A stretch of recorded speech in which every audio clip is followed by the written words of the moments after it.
Hello friends and family and beautiful strangers that I haven't met yet, and welcome to my YouTube channel. It's called GG4E or God's Girl Forever. My name is Sanaya and this is a Talk About It Tuesday. It's basically where I pick out a day to talk about things that I think are important, things that I feel like I want to talk about or that I should talk about, or things that God lays on my heart to talk about that day. What the Lord laid on my heart today was to talk about desensitization. And basically to desensitize is to make less sensitive or to make someone less likely to feel shock or distress at scenes of cruelty, violence, or suffering by overexposure to such things.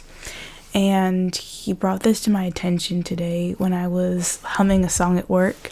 And this is the song. A war in the city, it's a war outside. You spread lies, it's a war in the mind. Let your kingdom come, let it fall right now. Let your kingdom come, let it fall right. And this is not about to be a hate page or let's cancel Caleb Gordon because he's a false prophet type of thing. I don't do that, and I really can't stand it when other people do that. That mess needs to stop. Stop it. Get some help. What he brought to my attention about the song is the name Lucy in reference to Lucifer. And it's not the first time I've heard it before. There's some Christian content creators who use that, or they will call him something else basically, but Lucy being Lucifer or the devil, right? And what he was bringing to my attention is, while yes, sometimes people use that as a means of making him seem less powerful than the enemy thinks that he is, because obviously Jesus has won every single victory, will win every single victory. That's still a humanization almost. And that's kind of what he was showing me, like we are humanizing the devil, you know? And not to say that that's necessarily what he was doing in the video, but that's kind of just what God brought to my attention and gave me a conviction about. In America, just in a lot of things, social media and music and TV and everything, we are getting really used to the humanization of devils and demons. And whether it's a show that is about the Antichrist, which there is, I think, multiple shows, or music videos where they're talking about worshiping Satan, or that they want to go to hell because it's going to be such a fun place, or that they are okay with going there. It is a humanization of such evil things that really we shouldn't be comfortable with. We have become really, really comfortable with things that are not of God, to where we are desensitized, to where it doesn't even bother us that much. And again, this is not saying that that's what that song was doing, but there are so many things that should make us cringe, should make us concerned, and it doesn't anymore. Romans 12:9 says, "Let love be without hypocrisy. Abhor what is evil, cling to what is good." And of course, I looked up the word, and abhor means to regard with disgust or hatred. And there are so many things, so many sins, so many bad habits that we get so comfortable with that we don't hate anymore, that we don't feel disgust or get cringe over, basically things that God hates. If we just go down a list of sins or things that we are not supposed to do, that we are not supposed to tolerate, there is a long list of things that we have grown comfortable with, especially inside of America, and all of us pretty much have gone and gotten comfortable in things that we are not even supposed to be allowing. For example, the whole LGBTQ plus society, or honestly minority, has gotten so involved in every aspect of life. Music, movies, TV shows, not just adults, but in children. Because sexuality wasn't a thing that was supposed to be okay in children, but now it is in children's movies and TV shows and music all over the place. And it used to be, when you seen something like that, it was not okay. Or everybody goes, oh, that's something that is disgusted by everyone. That's something that everybody disagrees with. And over time, the more that they put it in music and movies and media and allow things, now it's comfortable.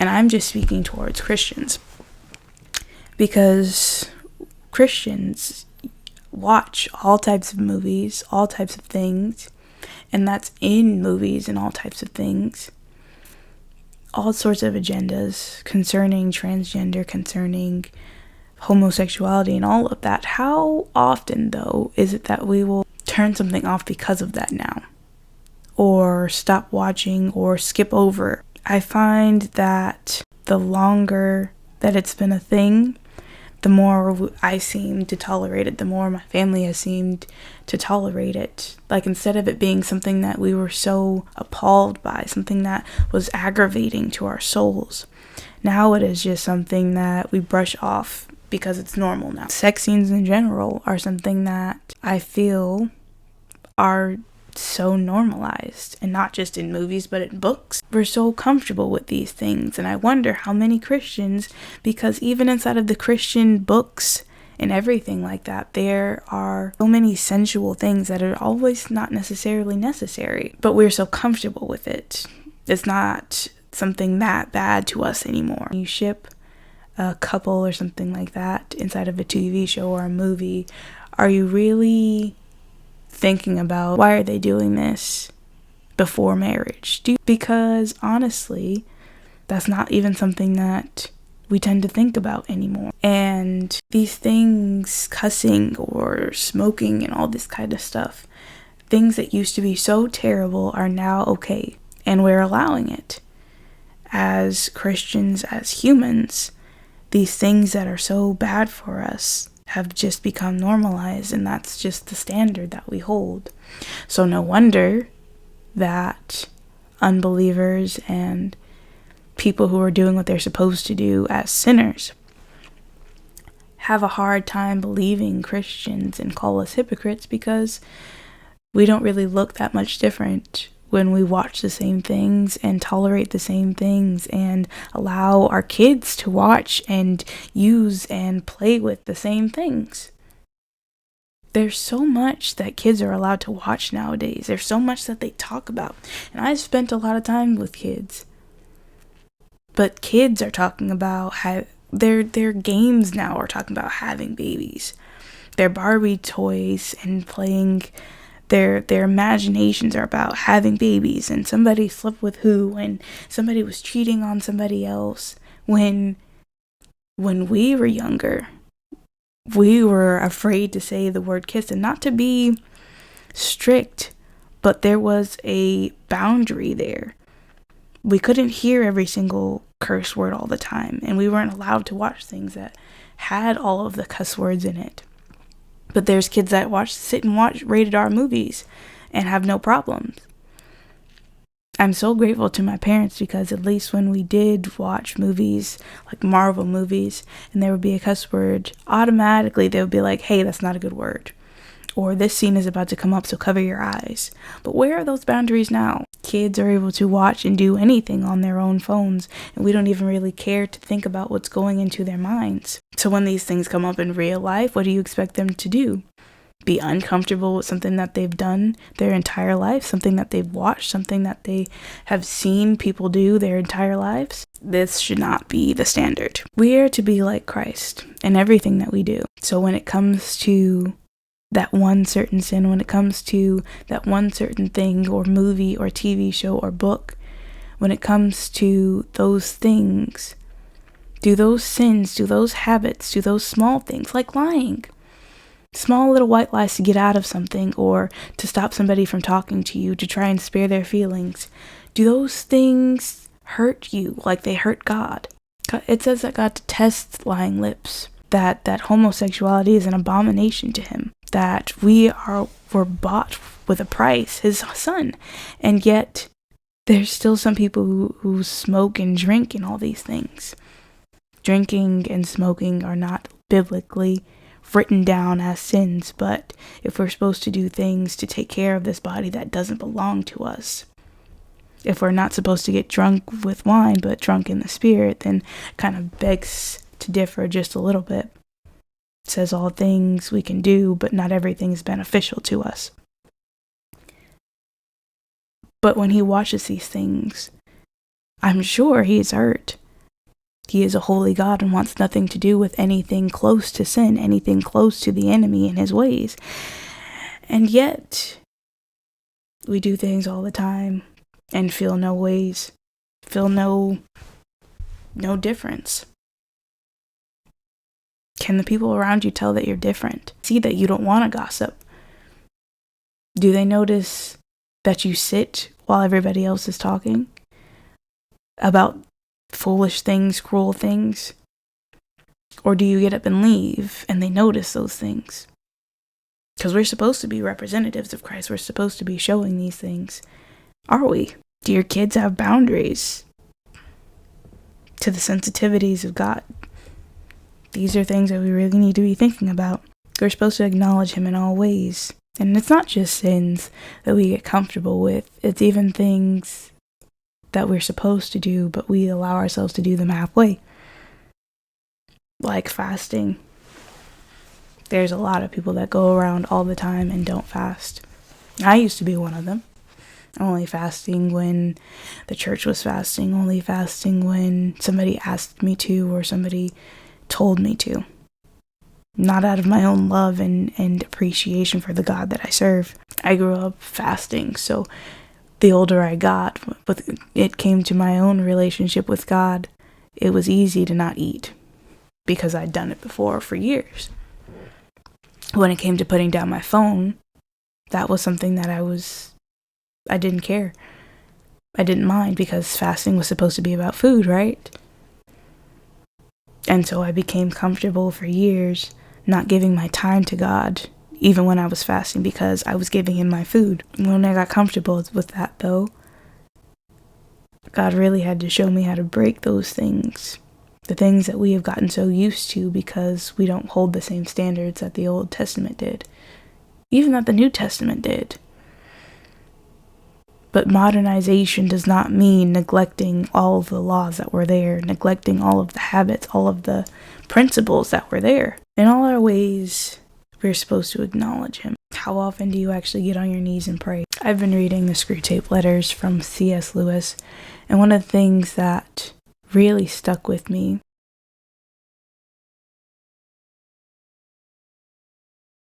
this is the story of a demon trying to teach his nephew how to get people to go to hell.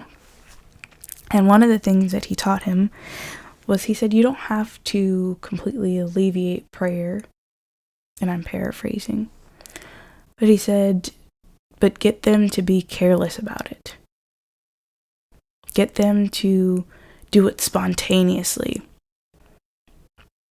and not worry about their position, their physical bodily position when they pray. Get them to think that that doesn't matter, because that in fact is important. And it blew my mind because how I didn't think about how I stopped praying on my knees. I stopped bowing my head. I stopped looking down and praying for my food. I would just walk, pray while I have food in my mouth, pray from laying down in my bed, pray while I'm turned over, pray in the car, not actually giving him my body laid down before him. Because this is a holy God that we serve. Don't even think about spending time with him reading my actual Bible. So many people just read their Bibles on their phones now, but we've become so desensitized. Where God is sensitive, we have become hardened. How many things is he sensitive about that we have hardened hearts to, that we have closed minds to? How many things have we gotten used to that he is begging us to stop? How many artists do we listen to that he wants no dealings with? How many movies do we watch that he cringes inside of us? One of the best examples I ever heard was our spirit man is living inside of us like he's living in a house, in our house as a guest. If you put on a movie, then he is sitting and watching it with you. Is he turning away when he watches that sex scene? Is he asking you to turn it off? Is your spirit man begging you and pleading that you would stop playing that music? Because God is a holy God. Holiness being righteousness in the fullest, clean and pure, not having anything to do with the enemy or anything worldly, because we are eternal creatures. So how is your spirit man? Is he begging you to get up and actually pray on your knees? Is he begging you to make sure that you are watching what your kids are watching? Is your heart hurting for the things that God's heart is hurting for? We should be so close to him that our brains are on the same wavelength. Obviously, our thoughts will never be his thoughts, but we should start to come close after having so much time with him. We should begin to act like him. We should begin to think like him and sound like him with our words. In our thoughts, words, and actions, we should be glorifying God, because we are not our own. Romans 12:1 says, present your body as a living sacrifice, holy and acceptable unto God, which is your reasonable service. How are you serving him? What are you letting into your body? What are you letting into your mind? And I know I've stopped looking at the camera at this point, but let's really, really be cautious about what we are letting into our minds, into our eye gates, into our ear gates, because we can't take those things back out once they are there. Let's not be so comfortable with the things that the world is trying to make normal, but God is trying to get rid of, but God is going to detest. This is not a warning to stop watching every single movie. This is not a warning. This is not a plea to stop listening to music and only listen to gospel all the time. I'm a pretty big musical and Disney and just good music fan myself. The occasional pop song. But if it is getting you to think a certain way, if it is getting you to act a certain way, if it makes you feel a way that is not godly, that is when you should turn it off. If you have to stop yourself from feeling certain feelings, from being aroused, then maybe you should turn it off. If you have to stop yourself from thinking about certain things, thinking about certain people, thinking about going back to certain sins, then maybe you should stop. Or you will become desensitized. Use Philippians 4:8-9 as an example, where it basically says, whatever things are pure, of good intentions, whatever things God would be pleased with, whatever things are righteous, whatever things are of a good report, think on these things.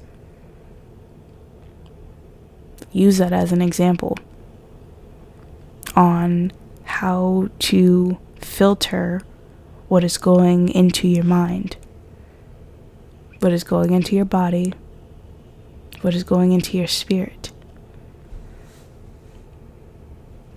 And just pray.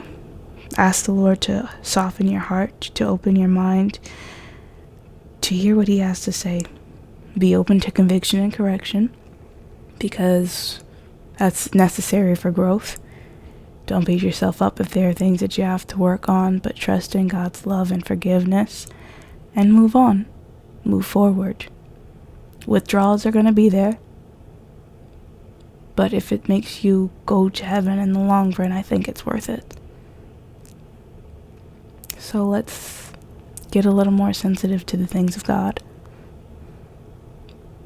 Let's make our kids more sensitive to the things of God. And let's really walk like Christ. This was way longer than I expected, but I love you all. That sounds weird. But you all have a great day or night, depending on when I post this. And I will see you next time.